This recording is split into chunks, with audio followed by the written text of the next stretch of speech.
an electric torch using cardboard. The mechanism is as follows.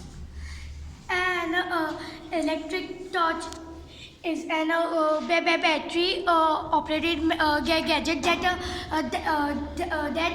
produces light.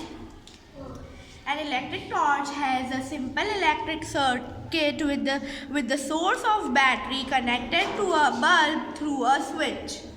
All these components are enclosed inside a neat casing with a switch accessible from outside. Here I have used a waste plastic bottle to make an electric torch.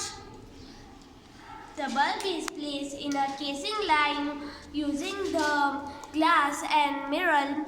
I has used aluminum foil instead of mirror.